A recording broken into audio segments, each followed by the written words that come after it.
Hello दोस्तों, आज हम देखेंगे कि लाइनेक्स कहाँ यूज़ होता है और हमें लाइनेक्स क्यों पढ़ना चाहिए और क्या फ़ायदे हैं लाइनेक्स पढ़ने के। सो आइए स्टार्ट करते हैं। एम्बेडेड सो हम स्टार्ट करेंगे वेरी बेसिक चीज़ों से कि एम्बेडेड सिस्टम क्या है और ये कहाँ यूज़ होता है। छोटी छोटी चीज़ें। सो देखिए, आपने अपने डेली लाइफ में ये सारे प्रोडक्ट देखे होंगे। देखिए, ये घड़ी है, कीबोर्ड है, ये ब्लड प्रेशर नापने का मशीन है, स्मोक डिटेक्टर है। तो ये सारा मशीन छोटा छोटा एम्बेडेड सिस्टम है। और भी कई एम्बेडेड सिस्टम डिवाइसेस हैं। देखिए, ये सारी डिवाइसेस आपने कहीं ना कहीं ज़रूर देखी होंगी। देखिए, इसमें रिमोट है, वॉकी टॉकी है, ये बच्चे लोग खेलते हैं, रिमोट वाली कार है, थर्मामीटर है, ये सारी चीज़ें। ये देखिए, जो लास्ट पिक्चर यहाँ पे दिखाई जा रही है, लास्ट पिक्चर है GPS tracking system. So like आजकल स्कूल बस वगैरह में ये जीपीएस ट्रैकिंग सिस्टम गवर्नमेंट ने मैंडेटरी कर दिया है। तो ये सब छोटे छोटे एम्बेडेड डिवाइसेस हैं जो कि आप अगर अपने daily day to day life में अगर आप आँख खोल के देखेंगे इधर उधर, तो आपको दिखाई देंगी कि ये सारी डिवाइसेस आपके अराउंड ही हैं। लेकिन आप कभी हो सकता है आपने ध्यान दिया हो या नहीं दिया हो। तो ये सारी स्मॉल स्मॉल डिवाइसेस हैं। देखिए, सो मैनी तरीके की डिवाइसेस हैं जो आपने देखी होंगी। देखिए, यहाँ पे लास्ट पिक्चर जो है, ये लाइन फॉलोअर रोबोट है, जो कि नॉर्मली इंडस्ट्री वगैरह में यूज़ होता है। बाकी चीज़ें तो आप समझ ही रहे हैं यहाँ पे। अब हम बात करेंगे एडवांस एम्बेडेड प्रोडक्ट की। सो एडवांस एम्बेडेड प्रोडक्ट में देखिए, ऐसे प्रोडक्ट आते हैं जिनकी कॉस्ट जो है वो काफ़ी ज़्यादा रहती है। जो पहले आपने जितने भी प्रोडक्ट देखे हैं, अगर आप उनकी कॉस्ट देखेंगे तो ये 3,000 4,000 तक की कॉस्ट बैठेगी। लेकिन आपके ये जो एडवांस एम्बेडेड प्रोडक्ट हैं ये लाख, 2 लाख, 5 लाख इस तरीके के होते हैं। देखिए, तो आप इस टाइप के प्रिंटर आपने देखे होंगे। ये प्रिंटर काफ़ी बड़े बड़े रहते हैं और इसमें काफ़ी फंक्शंस रहते हैं। अपन इनके बारे में बाद में बात करेंगे। देखिए, 3D प्रिंटर, आजकल इसके बारे में काफ़ी बातचीत हो रही है। 3D प्रिंटर, और ये केपेबल है आपके किसी भी डिज़ाइन को प्रिंट करने के लिए। और आगे चलेंगे। देखिए, आपने वीडियो डोर फोन और ये पीओएस सिस्टम, मुझे पूरा विश्वास है कि आपने जब भी आप शॉपिंग मॉल में जाते हैं या आप कहीं पर फ्यूल फिल करते हैं तो आपने अपना क्रेडिट कार्ड या डेबिट कार्ड इसमें यूज़ किया होगा। और आपने डेफिनेटली ये आप पीओएस, पॉइंट ऑफ सेल, आपने यूज़ किया होगा। वीडियो डोर फोन भी आजकल काफ़ी यूज़ में है, काफ़ी प्रचलन में है। देखिए, आप ज़रूर हो सकता है वीडियो आप किसी न किसी मोबाइल पर देख रहे हो या टैबलेट पे देख रहे हो, और हो सकता है आपके घर में स्मार्ट टीवी हो। तो ये देखिए, ये सारे जो है ये एडवांस प्रोडक्ट हैं।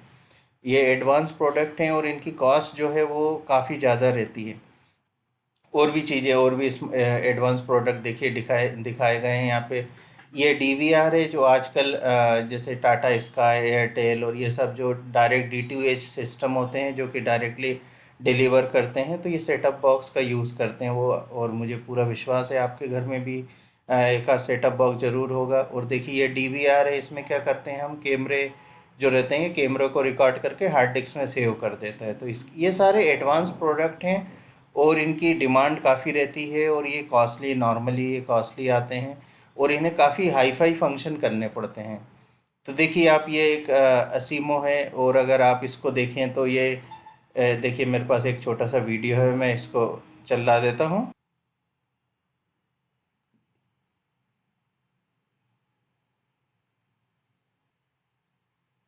देखिए, ये वीडियो यूट्यूब पे पड़ा हुआ है। ये काफ़ी बड़ा वीडियो था, मैंने इसका थोड़ा सा पोर्शन यहाँ पे लगाया है। इसके अलावा भी आप चाहें तो ये पूरा वीडियो देख सकते हैं।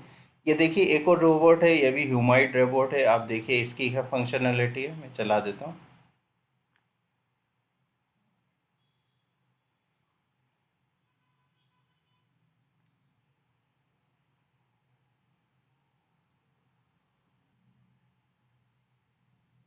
तो देखिए, ये भी एक अनादर ह्यूमन टाइप का ही रोबोट है और ये चल सकता है। और आप अब ये देखिए, ये रोबोट है जो कि ये बात भी कर सकता है। और ये सऊदी अरेबिया कंट्री है, और उस कंट्री ने इसको क्या किया है, इसे अपना एक नागरिक बना लिया, इसको अपनी नागरिकता दे दी है। चलिए, एक छोटा सा वीडियो सोफिया का भी देख लेते हैं।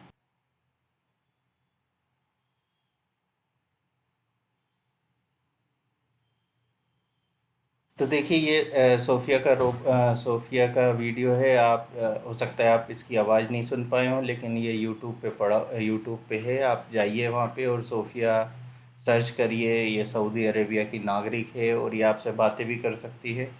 तो आप जाइए। ये सब एडवांस प्रोडक्ट हैं जो काफ़ी टाइम से मार्केट में हैं। सो लाइक अगर आप देखेंगे तो अपन किसी भी प्रोडक्ट के बारे में बात कर सकते हैं। चलिए यहाँ पे क्या हम मैंने स्मार्ट टीवी का एनालिसिस किया है, तो चलिए मैं आपको उसी के बारे में बताता हूँ कि जैसे मान लीजिए ये जो स्मार्ट टीवी है, सबसे पहले कोई 1999 के आसपास ये लॉन्च हुआ है। और उस समय क्या हुआ था कि देखिए एक मूरे लॉ है, अगर आपने इंजीनियरिंग वगैरह में पढ़ा होगा, जो मूरे लॉ है इनने क्या बोला था कि हर 2 साल में जितना भी जो भी आईसी वगैरह रहता है ना, वो अपना उसका कैपेसिटी डबल हो जाता है। तो अगर आप यहाँ पे देखेंगे तो एवरी 2 ईयर जो भी आईसी आपके अंदर आपके टीवी या बड़ी बड़ी डिवाइसेस के अंदर हैं, उसके अंदर उसकी पावर बढ़ जाती है।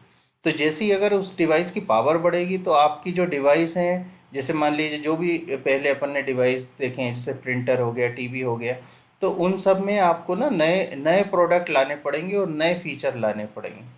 तो क्या होता है कि अपने को जो नए प्रोडक्ट आते हैं उसमें अपने को क्या क्या मार्केट में ध्यान रखना पड़ता है। सबसे पहली बात तो हाई स्पीड, बहुत ज़्यादा स्पीड के साथ अपने को काम करना पड़ता है।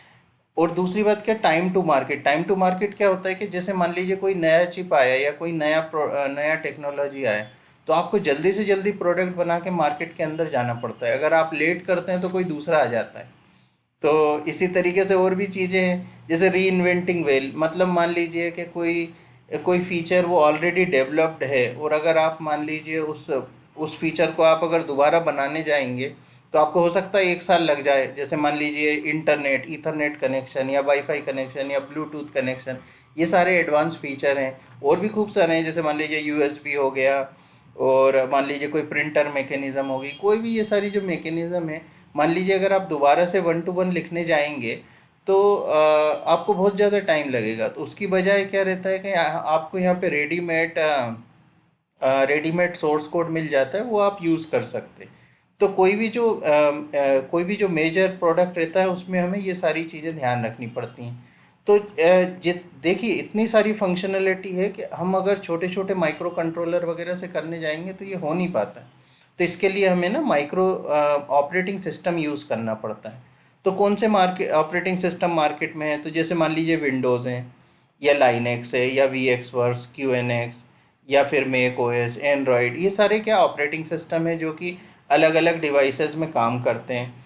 तो इसमें से क्या है कि देखिए हर ऑपरेटिंग सिस्टम का अपना फ़ायदा और नुकसान है। लेकिन अभी हम क्या है कि क्या देखना चाह रहे हैं मेनली, क्या सिक्योर हो, जो भी ऑपरेटिंग सिस्टम है वो सिक्योर हो, और उसके अंदर जो भी डाटा स्टोर वगैरह करने का प्रॉपर अरेंजमेंट होना चाहिए, और उसके अंदर जैसे हमारे जो भी इनपुट आउटपुट ऑपरेशन है वो करते बनना चाहिए हमको। ये सारे हमें फीचर चाहिए। देखिए ये एक और एडवांस प्रोडक्ट है। अभी हम आपको कुछ और एडवांस प्रोडक्ट बताएंगे जिसमें आपको समझ में आएगा कि किस लेवल की प्रोसेसिंग पावर हमें ज़रूरत होती है। देखिए ये एक कार डायग्नोस्टिक टूल है। अगर आजकल की जो मॉडर्न कार होती है उसमें जितनी भी एरर आती हैं वो सारी की सारी एरर कार के अंदर ही सेव रहती हैं। तो ये हमारे पास ये एक डिवाइस है, और ये देखिए ये ओबीडी कनेक्टर बोलते हैं इसको। तो ये ओबीडी कनेक्टर कार के अंदर रहता है। अगर आप अपनी कार में स्टीयरिंग के पास देखेंगे तो आपको एक ओबीडी कनेक्टर नीचे की तरफ दिखा रहेगा, वो हिडन रहता है, ऐसे डायरेक्टली नहीं दिखाई देता। थोड़ा सा आप जाके देखेंगे तो दिखाई देगा। जैसे ही ये डिवाइस अपन ओबीडी कनेक्टर में कनेक्ट करते हैं और हम रीड करते हैं तो हमें सारी के सारी जो भी कार में प्रॉब्लम आई होंगी वो सारी की सारी इन्फॉर्मेशन इसमें हमें मिल जाती है। ये देखिए आप, ये एक कार है। ये वीडियो भी इंटरनेट पे काफ़ी बड़ा है, मैंने सिर्फ इसका छोटा सा पोर्शन लिया है। मैं इसको प्ले करता हूँ।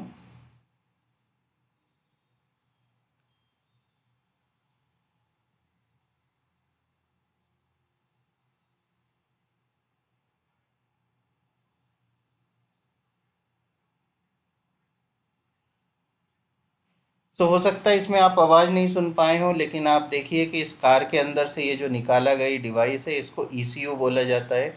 और ये जो ईसीयू होता है ये वैसे तो इसका फुल फॉर्म या तो इंजन कंट्रोल यूनिट बोलते हैं या फिर इलेक्ट्रॉनिक कंट्रोल यूनिट बोलते हैं, दोनों तरीके के प्रोडक्ट्स आते हैं। तो मान लीजिए अगर हम इसको ईसीयू बोलते हैं, इंजन कंट्रोल यूनिट, तो ये डिवाइस क्या करता है, जो भी आपके इंजन के अंदर, जैसे मान लीजिए कितना फ्यूल अंदर जाएगा, कितनी हवा अंदर जाएगी, कब अपने को फायर करना है इंजन के अंदर, कब अपने को उसे कम कंप्रेस करना है, कब फ्यूल ज़्यादा चाहिए, कब फ्यूल कम चाहिए, ये सारी की सारी चीज़ें हैं, ये इलेक्ट्रॉनिकली कंट्रोल होती हैं। पहले पुराने समय में क्या होता था ना कि ये सारी चीज़ें मैकेनिकली कंट्रोल होती थी, बट अब ज़माना बदल गया है और एक कार के अंदर कम से कम 200-300 ईसीयू आजकल कार के अंदर रहते हैं। तो आजकल एम्बेडेड में ये देखिए, एरोप्लेन के अंदर आप जब भी जाएंगे तो आपने देखा होगा कि वहाँ पे जो डिस्प्ले लगे रहते हैं, वो डिस्प्ले एक्चुअली उन डिस्प्ले के अंदर दिस लाइनेक्स ऑपरेटिंग सिस्टम काम कर रहा होता है बैक एंड पे। देखिए ये बोर्ड है, अगर आप शॉपिंग मॉल वगैरह में जाएंगे तो हो सकता है कि कोई नॉर्मल शॉपिंग मॉल में हो सकता है सिंपल प्रिंट आउट लेके पीछे ट्यूबलाइट जला के ऐसा दिखाया जा रहा हो, लेकिन जो नॉर्मल जो बिग अच्छे शॉपिंग मॉल होते हैं वहाँ पे क्या रहता है, ये पूरा का पूरा इलेक्ट्रॉनिक बोर्ड होता है। और देखिए आप ये जो लास्ट वाला इलेक्ट्रॉनिक बोर्ड है, यहाँ पे आपको लाइनेक्स दिखाई देगी, लाइनेक्स बूट होते हुए दिखाई देगी। एक और एग्जांपल देखिए, ये जो गैस स्टेशन है, गैस स्टेशन में क्या हो रहा है, ये देखिए ये एक स्क्रीन है और इस स्क्रीन को अगर आप ध्यान से देखेंगे तो यहाँ पे उबंटू चालू हो रहा है। ये उबंटू क्या है, लाइनेक्स ऑपरेटिंग सिस्टम है। तो अभी हमने पहले क्या देखा, हमने देखा कि बड़े बड़े प्रोडक्ट में हमें ऑपरेटिंग सिस्टम चाहिए, फिर हमने देखा कि कौन कौन से ऑपरेटिंग सिस्टम है। उसमें से क्या है कि जो लाइनेक्स है वो फ्री है, ओपन सोर्स है और उसमें बहुत ज़्यादा पावर है, तो हम उसको लाइनेक्स को हम यूज़ कर सकते हैं। क्या क्या एडवांटेज है, देखिए क्या है कि लाइनेक्स के अंदर अधिकांश चीज़ें ऑलरेडी उसमें सोर्स कोड है और वो आप उसको यूज़ कर सकते हैं। दूसरी बात क्या है कि लाइनेक्स जो है वो ऑलरेडी आपके बड़े बड़े माइक्रो कंट्रोलर जैसे arm, maps, x86, power PC, ये सारे जो प्रोसेसर हैं इनके ऊपर ऑलरेडी लाइनेक्स को कन्वर्ट करके रखा गया है, तो आपको इसमें ज़्यादा एफर्ट करने की ज़रूरत नहीं है। लाइनेक्स जो है ओपन सोर्स है। क्या मीनिंग है ओपन सोर्स का, कि देखिए आप इसका लाइनेक्स का पूरा सोर्स कोड आप देख सकते हैं, ये एडवांटेज हो जाता है अपने को लाइनेक्स में। और सबसे खास बात क्या, लाइनेक्स को लगातार ये अपडेट होता रहता है, तो आपको हमेशा अपडेटेड चीज़ मिलेगी लाइनेक्स में, ठीक है। अब जैसे मान लीजिए और भी हमें क्या फीचर चाहिए, हमें ऐसा फीचर चाहिए कि सबसे खास बात क्या है, सिक्योरिटी होना चाहिए। तो लाइनेक्स जो है वैसे इतना सिक्योर सिस्टम है कि इसमें कोई अभी तक ऐसी कोई लीगल हैकिंग नहीं हो पाई है लाइनेक्स सर्वर्स के अंदर। यही कारण है कि अभी पूरे दुनिया के 60-70% सर्वर जो हैं वो लाइनेक्स के ऊपर चलते हैं। देखिए अब अपन लाइनेक्स के अंदर जा रहे हैं, अब अपन ये देखते हैं कि भाई लाइनेक्स आई कहाँ से। तो क्या हुआ, थोड़ा हिस्ट्री थोड़ी पुरानी है, लेकिन अगर आप ध्यान से सुनना चाहें तो देखिए ये बात है 1969 के अराउंड। इन 1969 के अराउंड क्या हुआ था कि जो बेल लेबोरेटरीज़ में 1969 में क्या हुआ था, बेल लेबोरेटरी में उन लोगों को एक कुछ प्रोजेक्ट पे वो लोग काम कर रहे थे। उस टाइम जो लैंग्वेज थी वो लैंग्वेज इतनी सफिशिएंट नहीं थी कि वो सारा उनका रिक्वायरमेंट उस लैंग्वेज से पूरा हो सके। सो 1969 में उनने क्या किया 1969 में उनने क्या किया 1969 में उनने क्या किया कि एक नई लैंग्वेज सी लैंग्वेज का उनने पूरा कंपाइलर लिखा और उसको डेवलप की सी लैंग्वेज को। सो उस टाइम जो थे रिचर्ड डेनिस रिची, उन्होंने स्टार्ट की ये सी लैंग्वेज को। ये सी लैंग्वेज काफ़ी पावरफुल थी, ये लो लेवल पे काम कर पा रही थी और ये धीरे धीरे चल के काफ़ी फेमस हो गई। और इनने उस टाइम पे एक Unix operating system, complete operating system ये लोग उस समय पे डेवलप कर पाए। लेकिन प्रॉब्लम क्या होती थी कि इसमें जो डेवलपर थे वो बहुत ही कम मिल रहे थे, तो उनने क्या किया, एक यूनिक्स का एक फ्री वर्जन लॉन्च किया जो कि यूनिवर्सिटी वगैरह में वो देते थे, और यूनिक्स का एक दूसरा पेड वर्जन लॉन्च किया जो कि वो लोग इंडस्ट्री वगैरह में सेल करना चालू किया। लेकिन कुछ टाइम बाद क्या हुआ कि वो जो फ्री वर्जन था उसमें लोगों का इंटरेस्ट कम होता गया, कोई भी उसको मेंटेन नहीं कर रहा था।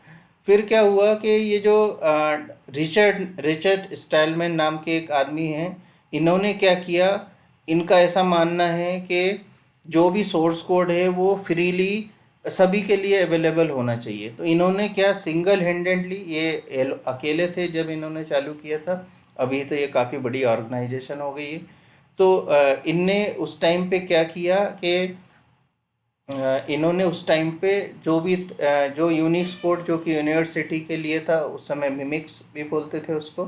सो उस टाइम के जो भी चीज़ थी उसको इनने मेंटेन किया, उसको इनने बहुत सारे सोर्स कोड इनने खुद लिखे, और उसका सोर्स कोड पब्लिकली अवेलेबल है। अगर आप इस GNU की वेबसाइट पे जाएंगे तो आपको फ्री मिल जाएगा। एंड अराउंड 1991 क्या हुआ, around 1991 the person called this Linus Torvalds, इनने क्या किया, इनने अपनी फाइनल ईयर इंजीनियरिंग के दौरान एक छोटा सा ऑपरेटिंग सिस्टम लिखा जो कि उस समय के अवेलेबल प्रोसेसर X386 पे काम करने लगा था। तो इन लोगों को दोनों को समझ में आ गया कि अगर ये दोनों आपस में मिल जाएं तो एक कंप्लीट ऑपरेटिंग सिस्टम बन सकता है जो कि फ्री रहेगा और अपडेटेड रहेगा। दोस्तों यहाँ पे ध्यान रखिए कि हम ये बोलते हैं कि लाइनेक्स जो है लियोनस ने लिखा है, लियोनस टार्वोडाल ने लिखा है, जबकि ऐसा नहीं है। इनका जो इनने लिखा है वो कर्नल पार्ट लिखा है, उसके अलावा रिचर्ड का काफ़ी ज़्यादा इसमें रोल है।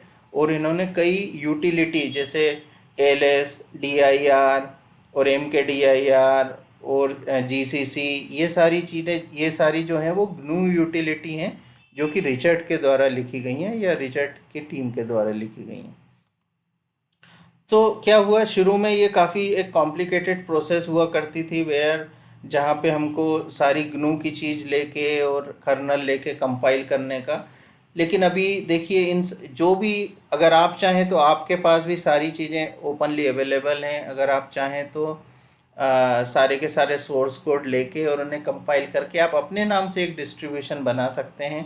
और ये डिस्ट्रीब्यूशन का क्या मतलब रहता है कि आप एक तरीके का ऑपरेटिंग सिस्टम हो जाएगा जिसे आप डायरेक्टली इंस्टॉल कर पाएंगे। सो देखिए, अगर आप लिनक्स में काम कर रहे हैं तो मेरे हिसाब से आपने ज़रूर कुछ फेमस नाम सुने होंगे, जैसे रेड हैट, फेडोरा या उबंटू। सो ये कुछ फेमस है नाम, मिंट, ये आपने सुने होंगे। अगर नहीं सुने हैं तो नॉर्मली लोग बाग ये इंडस्ट्री वगैरह में रेड हैट और उबंटू ये सारे ऑपरेटिंग सिस्टम यूज़ होते हैं। अच्छा चलिए देखिए, लाइनेक्स लिखता कौन है, ये लाइनेक्स जो है वो बनाता कौन है।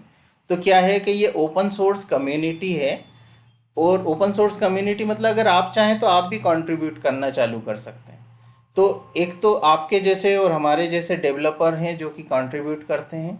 इसके अलावा जो CPU जो कंपनी बनाती है, अच्छा CPU कौन बनाता है, तो CPU बनाता है इंटेल। CPU कौन बनाता है, CPU बनाता है इंटेल। या फिर कौन बनाता है, AMD। सो ये इस तरीके की कंपनी है जो कि CPU बनाती हैं। दूसरा है वो जो CPU जो रहता है, उस CPU आप उसे कोर भी बोल सकते हैं। उस कोर को लेके जैसे मान लीजिए ARM, तो ARM जो है, ARM कोर है, ARM जो है ये कोर है। इस कोर को लेके बहुत सारी कंपनियां क्या करती हैं, इस कोर से लेके ये लोग प्रोडक्ट बनाती हैं। तो अगर आप देखेंगे कि जैसे क्वालकॉम का कोई सा प्रोसेसर है तो वो इनसाइड उसके अंदर उसमें ARM यूज़ किया होगा, या TI का कोई कंट्रोलर है तो उसके अंदर उनने ARM की कोर यूज़ की होगी। तो एंड जब फिर क्या, मान लीजिए इन लोगों ने एक IC बना दी, क्वालकॉम ने एक IC बना दी, जैसे मान लीजिए स्नैपड्रैगन 662, या कोई से भी इंटेल ने मान लो अपना i7 बना दिया, ठीक है। या फिर मतलब TI ने कोई अपना कंट्रोलर बना दिया, मान लो जैसे 33X बना दिया। ये जो बीगल बोन ब्लैक होता है ना, उसमें 33X ही यूज़ किया इनने। तो ये क्या हो गए, ये आपके माइक्रो कंट्रोलर या माइक्रो प्रोसेसर हो गए। इन माइक्रो प्रोसेसर्स का यूज़ करके फिर वेंडर लोग अपना बोर्ड बनाते हैं, जैसे बीगल बोन ब्लैक, रास्पबेरी पाई, ये सब लोग अपना अपना बोर्ड बनाते हैं। तो लाइनेक्स में क्या करते हैं, ये सारे के सारे कंट्रीब्यूट करते हैं, ये सारे के सारे लाइनेक्स लिखने में मदद करते हैं। क्यों? क्योंकि इनको अपने प्रोडक्ट का सपोर्ट देना रहता है ना। अगर इनने अपने प्रोडक्ट का सपोर्ट नहीं दिया तो लाइनेक्स से बाहर हो जाएगा, तो उनका जो सेल्स है वो कम हो जाएगी। तो इसलिए ये लोग क्या करते हैं कि ये लोग काम करते हैं और अपने अपने प्रोडक्ट को के लिए ये लोग सोर्स कोड लिखते रहते हैं। लेकिन इसमें प्रॉब्लम क्या होती है कि ये जो सारे के सारे प्लेयर हैं, ये सारे के सारे अपना अपना तो अपडेट करते हैं, और ये लोग अपडेट करके लाइनेक्स को भेजते हैं कि भैया ये हमारा चेंजेस है, ये चेंज ले लो। लेकिन क्या होता है कि लाइनेक्स का अपना एक डेवलपमेंट साइकिल रहता है।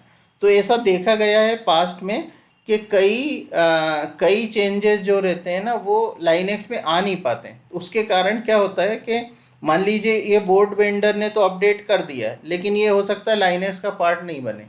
अब लाइनेक्स का पार्ट नहीं बनेगा तो प्रॉब्लम क्या होगी? प्रॉब्लम ये होगी कि जब अगला लाइनेक्स रिलीज होगा ना, उसमें ये वाली जो एरर थी या जो भी प्रॉब्लम थी वो एज इट इज रह जाएगी। चलिए आगे बढ़ते हैं। तो लाइनेक्स का एडवांटेज और डिसएडवांटेज देख लेते हैं अपन।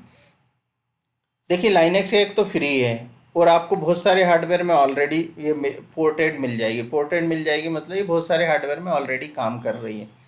सिक्योर है तो आपको ज़्यादा प्रॉब्लम नहीं है। स्केलेबल क्या हुआ? मतलब अगर मान लीजिए आपको आज आपका एक छोटा हार्डवेयर है, अगर कल को आप उसमें 2-4 हार्डवेयर और जोड़ भी लेते हैं तो भी आप उसी लाइनेक्स को आप एक्सटेंड कर सकते हैं। प्रॉब्लम क्या है लाइनेक्स के साथ कि ये इनिशियली थोड़ा सा टाइम लगती है। मतलब जो नए लोगों के लिए ये थोड़ा सा मतलब थोड़ा कंफ्यूज करती है और थोड़ा एफर्ट लगाती है नए लोगों के लिए। और जो लाइनेक्स क्योंकि ओपन सोर्स है, तो क्या है कि आपको कोई डायरेक्टली हेल्प नहीं मिल पाएगी। अगर आप कोई काम करते हैं तो हो सकता है आपको डायरेक्टली हेल्प ना मिल पाए। थोड़ा इधर उधर करके अगर आपको भी थोड़ा समझ है तो थोड़ा कुछ ना कुछ आपको आइडिया मिल जाएगा, उस आइडिया से आपको करना पड़ेगा। लेकिन वहाँ पे कोई ऐसा डेडिकेटेड पर्सन नहीं बैठा है लाइनेक्स में जो आपको, जैसे आपको कुछ प्रॉब्लम हो रही है तो उसको वो सॉल्व कर सके। अच्छा, अब आगे देखिए, अपन आगे देखते हैं। तो ये जो लाइनेक्स है ये बहुत ही, अपन क्या बोले कि ये बहुत ही $1,000,000 बहुत ही महंगा सॉफ्टवेयर है जो कि अपने को फ्री ऑफ कॉस्ट मिल रहा है। बस अपने को इसे सीखना है और इसको यूज़ करना चालू करना है। अच्छा, ये क्वेश्चन बड़ा फेमस है। स्टूडेंट हमेशा मेरे से पूछते हैं कि अगर वो लाइनेक्स सीख लें तो क्या होगा, क्यों लाइनेक्स सीखना चाहिए, कहाँ किस टाइप की जॉब मिलेगी उनको। तो ये देखिए, मैंने क्या किया है कि थोड़ी सी कुछ कंपनियों को मैंने लिस्ट आउट किया है यहाँ पे। तो मैं आपको ये कंपनी की वेबसाइट पे जाके मैं आपको ये समझाने की कोशिश करता हूँ कि ये कैसे काम या क्या काम कर रही हैं ये कंपनियाँ। उससे आपको समझ में आएगा कि अगर आप लाइनेक्स सीखते हैं तो क्या होगा। देखिए, ये एक कंपनी है।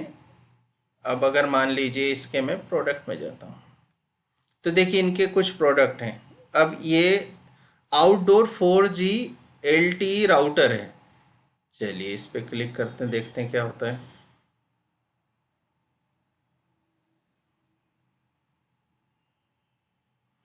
ये देखिए, ये एक राउटर है, इसमें 2 ईथरनेट के पोर्ट हैं और इसमें सिम लगाने की भी जगह है।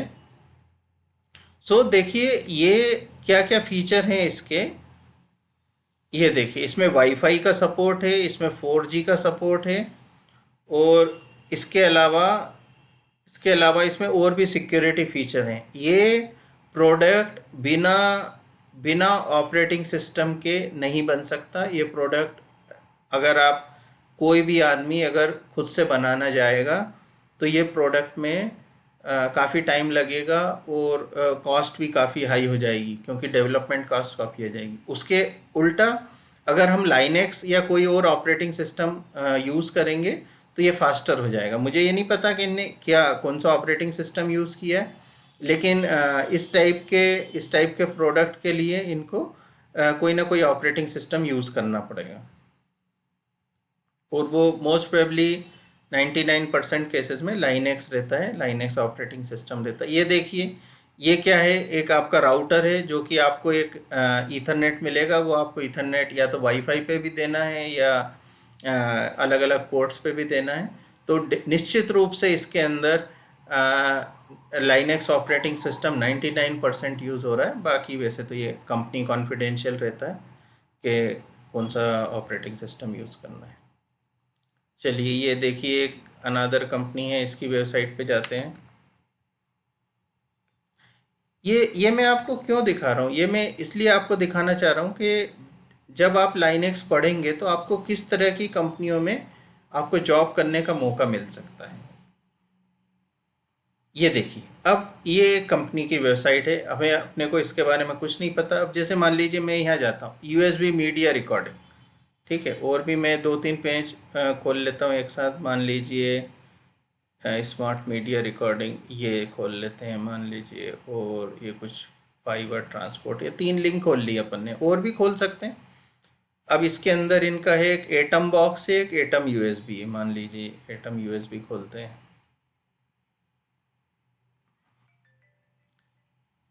ठीक है। अब देखिए ये क्या कर रहा है।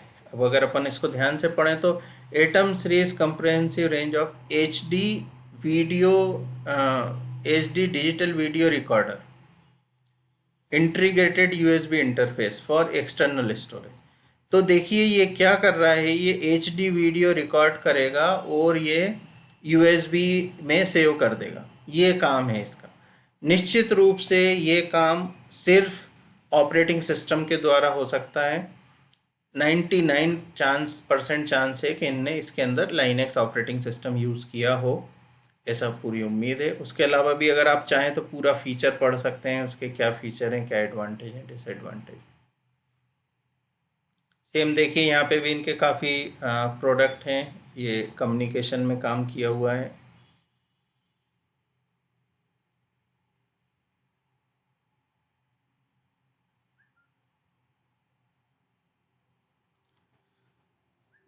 तो देखिए इसमें ये डिफरेंट डिफरेंट टाइप के स्टैंडर्ड इनने फॉलो किए हुए हैं, ये स्पेसिफिकेशन है। अपन यहाँ फीचर की बात कर लेते हैं। देखिए 210 मेगा बिट्स पर सेकेंड का इसमें कंबाइंड इस टाइप की बैंडविड्थ पे ये काम कर सकते हैं इसमें। अब इस बैंडविड्थ पे काम करने का मतलब ये है कि इसके अंदर जो प्रोसेसर है वो निश्चित रूप से, देखिए यहाँ भी इनने लिखा हुआ है कि ये क्वाड कोर होना चाहिए। ये जो प्रोसेसर है, इसका मतलब जो भी प्रोसेसर है उसके चार कोर इनसाइड है, तो ये बहुत ही स्ट्रांग प्रोसेसर है। इतने स्ट्रांग प्रोसेसर को मेंटेन करने के लिए निश्चित रूप से ऑपरेटिंग सिस्टम लगेगा, वो विदाउट ऑपरेटिंग सिस्टम के नहीं हो सकता। और आज की डेट में अगर आप ऑपरेटिंग सिस्टम देखेंगे जो कि फ्रीली अवेलेबल है या आप उसे यूज़ कर सकते हैं, वो लिनक्स है। सेम गोज टू दिस, ऐसे उसी तरीके से ये देखिए आप, अभी यही है। ये भी कुछ इस टाइप का जो रियर व्यू है वो इस तरीके का है, इस तरीके के प्रोडक्ट हैं। और ये करता क्या है ये देख लेते हैं अपन। ये exert this passive optical frame is powerful solution for today dense modular distribution. तो देखिए अगर आप फाइबर ऑप्टिक्स वगैरह का डिस्ट्रीब्यूशन, आजकल क्या हो रहा है कि अपने जो सारे के सारे ट्रांसमिशन हैं, जैसे आपके घरों में जो इंटरनेट आता है या फिर जो वॉइस कम्युनिकेशन होता है, ये सारे फाइबर पे ट्रांसफ़र होता जा रहा है। तो अगर फाइबर कम्युनिकेशन में अगर आपको कुछ डिस्ट्रीब्यूशन की कोई नीड है तो उसके लिए इस टाइप के प्रोडक्ट यूज़ होते हैं। निश्चित रूप से ये भी बहुत ही हाई रेंज के प्रोडक्ट हैं, और ये आइदर ये डायरेक्टली कनेक्टेड रहते हैं या सैटेलाइट से कनेक्टेड रहते हैं, पर ये किसी भी कंडीशन के लिए हमें बहुत ही ज़्यादा प्रोसेसिंग करना पड़ता है। चलिए अब अगली कंपनी के ऊपर चलते हैं। देखिए मान लीजिए सिस्को, ये तो काफ़ी बड़ी कंपनी है, फेमस कंपनी है। चलिए इसके प्रोडक्ट देखते हैं, सब बंद कर देता हूँ।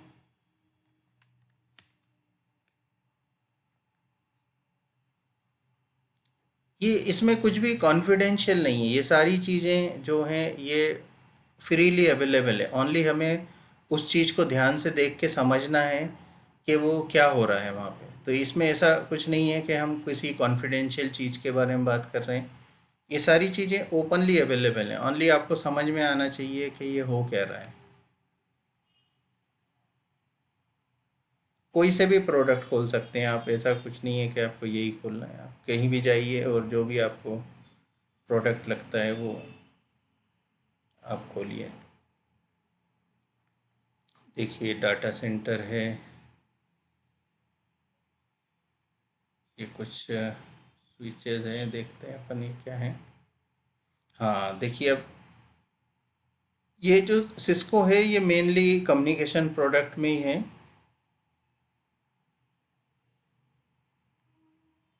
सिस्को जो है मेनली कम्युनिकेशन प्रोडक्ट में ही है। सो कम्युनिकेशन रिलेटेड काफ़ी प्रोडक्ट हैं इनके पास, इसके अलावा भी बहुत कुछ होगा। तो देखिए अगर आप इसको देखना चाहेंगे तो इसके काफ़ी फीचर हैं। और ये जो आपका जैसे मान लीजिए जो भी आप जब किसी कंपनी में काम करते हैं तो उस कंपनी के पास जो ईमेल आते हैं तो करीबन लाखों ईमेल एक साथ आते और जाते हैं। जैसे आप कोई भी बड़ी बड़ी कंपनी देखेंगे तो उनके पास लाखों ऑर्डर एक साथ आते हैं और जाते हैं। तो जो उसकी जो प्रोसेसिंग वगैरह होती है वो काफ़ी फास्ट करनी पड़ती है और वो सब जाता है सीधे के सीधे अपने डाटा सेंटर में जाता है। तो उन सब जब डाटा सेंटर में जाता है तो उनको मैनेज करना पड़ता है। क्योंकि क्या है कि आजकल ऐसा है कि मान लीजिए अपन इंडिया में बैठे हैं या यूएस में बैठे हैं या कहीं भी बैठे हैं तो सारा का सारा अपने को कनेक्टिविटी देखना पड़ता है और उनको फिर प्रोसेस करना पड़ता है, उसी लेवल पे प्रोसेसिंग होती है इनकी। तो इस तरीके के लिए क्या है, देखिए अलग अलग सीरीज़ के राउटर हैं। मान लीजिए इस राउटर को अपन खोलते हैं।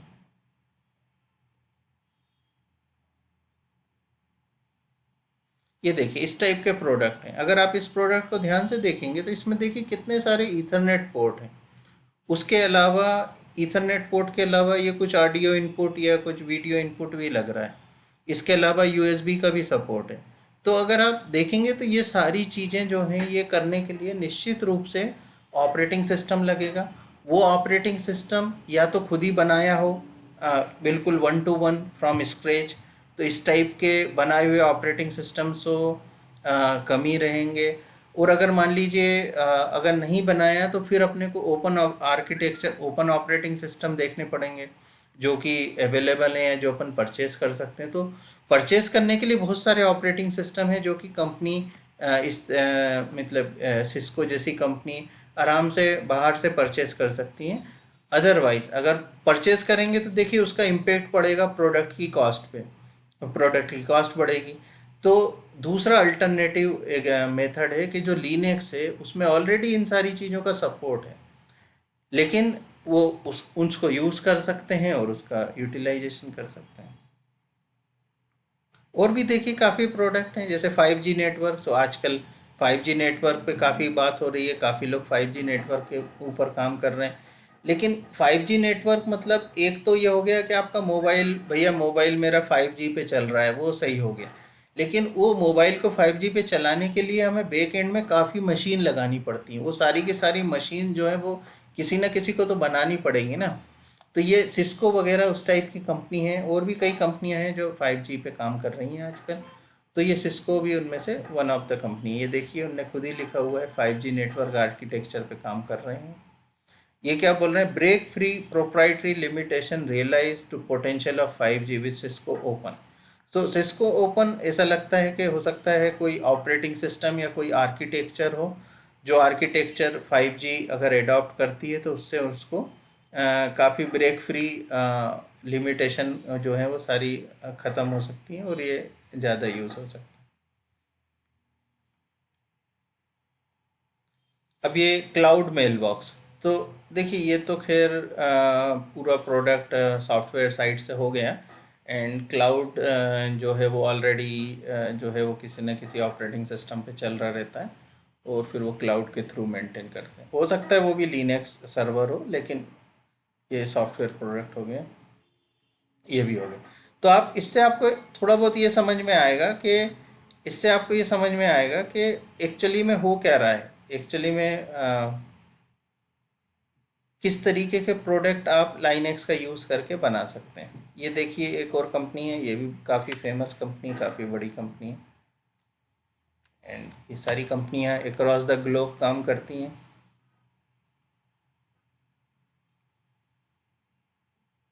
चलिए अब इसके अपन सॉल्यूशन में जाते हैं। तो ये 4 तरीके के सॉल्यूशन है। पहला इनका कनेक्टेड कार है, फिर ऑडियो में तो है ही, खैर मान लीजिए कनेक्टेड कार में चलते हैं।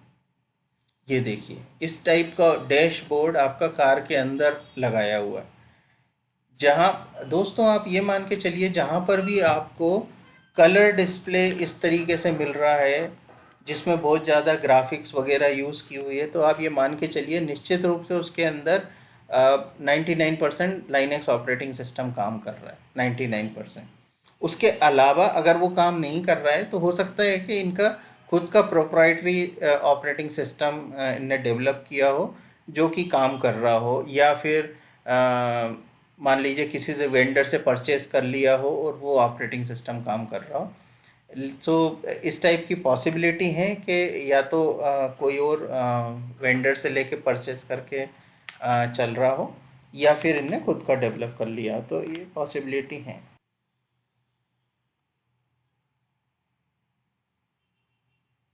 तो ये देखिए इसमें भी 5G के कुछ प्रोडक्ट हैं जो क्राफ्टिंग द 5G फ्यूचर, जो 5G में काम होने वाले हैं उसके ऊपर भी काम चल रहा है ना। इस तरीके से अगर आप देखेंगे तो ये सारे हाई एंड प्रोडक्ट हैं जो कि कंपनियां यूज़ करती हैं। चलिए मान लीजिए अब सास्केन कम्युनिकेशन में चलते हैं। ये सास्केन भी एक बड़ी कंपनियों में से है, और ये सास्केन जो है मेनली कम्युनिकेशन प्रोडक्ट्स के लिए मेनली ये फेमस है। तो ये देखिए ये भी 5G में, और इसके अलावा artificial intelligence, blockchain and all सब में काम कर रहे हैं। तो प्रोडक्ट इंजीनियरिंग में चलते हैं, देखते हैं क्या क्या प्रोडक्ट बनाए हैं इनने। तो जब अपन यहाँ आएंगे तो इसमें तो देखिए ज़्यादा मेंशन नहीं है, कोई बात नहीं, इसी जगह देखते हैं। या इंडस्ट्री ऑफ लिंक में देखिए सेमीकंडक्टर के लिए काम कर रहे हैं, कंज्यूमर इलेक्ट्रॉनिक्स के लिए काम कर रहे हैं, है ना। कंज्यूमर इलेक्ट्रॉनिक्स के लिए काम कर रहे हैं। अब जैसे मान लीजिए अपन एम्बेडेड सॉफ्टवेयर डेवलपमेंट इसमें जाते हैं, और ऑटोमोटिव के लिए कुछ बॉडी इलेक्ट्रॉनिक्स, कुछ इंडस्ट्री के लिए कनेक्टेड मैन्युफैक्चरिंग, कुछ सेटकॉम के लिए कुछ एक्सेस नेटवर्क मैनेजमेंट। ये देखिए और भी अपन जाके सब देख सकते हैं, लेकिन मान लीजिए अपन यहीं पे देखते हैं। तो देखिए एक तो ये BSP में काम कर रहे हैं, पोर्ट सपोर्ट, ये डायरेक्टली लाइनेक्स का पार्ट है, लाइनेक्स का या किसी और डिवाइस के लिए व्हेन कर्नल कॉन्फ़िगरेशन और ये सीरियल डिबगिंग कंसोल आता है, ये सीधे सीधे लाइनेक्स का पार्ट हो जाता है। उसके अलावा भी देखिए और भी चीज़ें हैं जो पावर रिलेटेड या UI UX रिलेटेड। तो और देखते हैं अपन इसमें बॉडी इलेक्ट्रॉनिक्स। हाँ ये देखिए ये कंप्लीट जो है ना, ये ये आटोसार एक अपना अपने आप में एक ऑटोमोटिव स्टैंडर्ड है, जो कि एक तरीके से ऑपरेटिंग सिस्टम ही है। तो इसमें देखिए इनने काफ़ी कुछ जो प्रोडक्ट हैं यहाँ लिखा है। जो ग्रीन है वो सास्केन के हैं, और जो ब्लू है वो थर्ड पार्टी। जो ब्लू हैं वो ये लोग नहीं बनाते हैं, ये ब्लू वाले कोई और बना के इनको देता है, और ये जो हरे वाले हैं ये खुद से इनने बनाए हुए हैं, ठीक है। और इनको काफ़ी एक्सपीरियंस है इसमें काम करने का। तो ये जो आर्किटेक्चर है ये आटोसार आर्किटेक्चर है, बेसिकली क्लासिक आटोसार आर्किटेक्चर और एडाप्टिव आटोसार आर्किटेक्चर। सो ये आटोसार का पार्ट है। सो एक और वीडियो हम बनाएंगे जिसमें आटोसार के बारे में डिटेल से आप लोगों को जानकारी दी जाएगी। तो आप इस तरीके से अगर आप देखेंगे तो आपको ये समझ में आएगा कि ये जो बड़ी बड़ी कंपनी है ये कई प्रोडक्ट ऐसे बना रही हैं जो कि आपके लाइनेक्स के ऊपर चल रहे हैं, लाइनेक्स के ऊपर चल रहे हैं। और लाइनेक्स ऑपरेटिंग सिस्टम जो है वो बहुत ज़्यादा यूज़ होता है हाई हाई एंड जो प्रोडक्ट रहते हैं उनके ऊपर। तो जो हाई एंड प्रोडक्ट रहते हैं उनके ऊपर ये जो लिनक्स है इसका काफ़ी ज़्यादा यूज़ होता है। हालांकि ये भी है कि बहुत सारी कंपनियां different different operating system use करती हैं, बट कहीं ना कहीं वो लाइनेक्स आके उनको ज़रूर टच करता है, क्योंकि या तो वो सर्वर लाइनेक्स पे चल रहा रहता है, या कोई सॉफ्टवेयर लाइनेक्स पे चल रहा रहता है, या कोई छोटे सा प्रोडक्ट वो जो यूज़ कर रहे हैं वो लाइनेक्स में चल रहा रहता है। तो आप कहीं पर भी अगर आप कोई कलर डिस्प्ले देखेंगे तो आप ये मान के चलिए कि उसके अंदर डेफिनेटली कोई ना कोई ऑपरेटिंग सिस्टम चल रहा है, और वो लिनक्स हो सकता है। इस तरीके से और भी कई कंपनियां हैं, ये तो मैंने यहाँ पे कुछ ही लिस्ट की हैं। इसके अलावा भी हज़ारों हज़ारों लाखों कंपनियां हैं जो कि लाइनेक्स का यूज़ करती हैं। और द सबसे ख़ास बात क्या है कि द लाइनेक्स जिनको आती है उस टाइप के रिसोर्सों की हमेशा कमी रहती है। तो आप लाइनेक्स को जितना जल्दी हो सके सीख के आप इस मार्केट के अंदर टेप कर सकते हैं। जो लाइनेक्स वगैरह में काम करते हैं, लाइनेक्स डिवाइस ड्राइवर वगैरह में काम करते हैं, उनकी सैलरी काफ़ी ज़्यादा रहती है। इसका आप एडवांटेज उठा सकते हैं। अब देखिए यहाँ पे एक अभी जो हमने जो भी बात की है वो यहाँ पे हम आपको एक बिग पिक्चर दिखाने की कोशिश कर रहे हैं कि आप ये एक बहुत बड़ी चीज़ है। अभी हमने जो भी बात की वो एक छोटा सा हिस्सा उसका बात किया है। अभी इसके लाइनेक्स का एप्लीकेशन, लाइनेक्स का यूज़ ये बहुत ही वास्ट है, जो कि जो कि लाइक हो सकता है उसके लिए अपने को कई घंटों का वीडियो बनाने पड़े उसको रिकॉर्ड करने के लिए। तो यहाँ पे मेनली मैंने आपको क्या जवाब देने के लिए ये वीडियो बनाया है।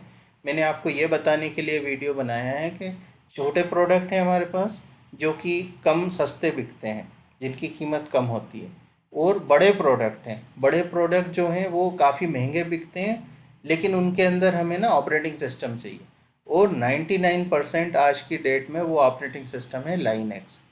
तो अभी मैं इसको यहीं कंक्लूड करता हूँ। हालांकि प्लान तो बहुत आगे तक का था, लेकिन चलिए कोई बात नहीं, अपन आज के लिए इसको यहीं कंक्लूड करते हैं। और चलिए सीखिए, प्लान बनाइए, सीखिए लाइनेक्स। या आप एक अच्छा कैरियर आपके लिए हो सकता है।